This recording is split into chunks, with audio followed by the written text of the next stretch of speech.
ঘরে যখন রুটি বেঁচে যায়, কি সকালে রুটি বেঁচে যায়, এইদিকে খেতে ইচ্ছা করছে না, অথচ মায়ের ভয়ে কি বাড়ির লোকের ভয়ে খেতেই হবে, তখন এই রেসিপিটা বানিয়ে ট্রাই করে দেখতে পারো। শুধু রুটি থেকে এরকম নুডলস টাইপের রুটি খেতে খুবই ভালো লাগে। এটার জন্য আমি পেঁয়াজ, টমেটো, একটু কুচি লঙ্কা এবং ক্যাপসিকাম কুচিয়ে নিয়েছি এবং কড়াইতে হালকা তেল হিট হতে দিয়েছি, দিয়ে পেঁয়াজগুলো একটু লাল লাল করে ভেজে নিয়েছি। লাল লাল করে না ভাজলে একটু হালকা হালকা করে ভেজে নিলেই হবে। নিয়ে ক্যাপসিকামগুলো দিয়ে দিয়েছি, দিয়ে একটু ভালোভাবে ভেজে নিয়েছি। ক্যাপসিকামগুলো এপার ওপার করে ভালোভাবে ভাজা হয়ে গেলে এবারে যে টমেটোগুলো কুচি কুচি করে কেটে রাখছিলাম সেগুলো দিয়ে দিয়েছি।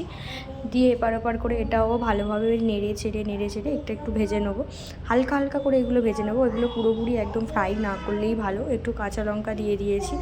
কাঁচা লঙ্কাটা আপনারা পরিমাণ মতোই দেবেন। যদি কাঁচা লঙ্কাটা একটু বেশি খেতে পছন্দ করেন তো সেরকম অনুযায়ী দেবেন, নয়তো কম।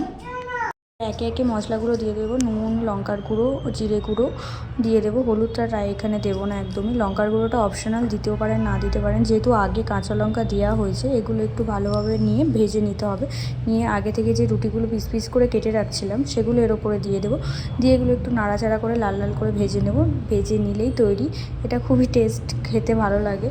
আপনারা সস দিয়ে খেতে পারেন। আমি সস দিয়ে খাইনি, কারণ সসটা আমার একদমই ভালো লাগে না, তাই এটা নর্মালি খেতেও খুবই ভালো লাগছিল।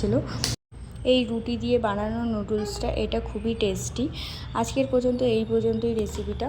কালকে দেখা হবে নতুন একটা রেসিপি নিয়ে। আপাতত ভালো থাকবেন, সুস্থ থাকবেন।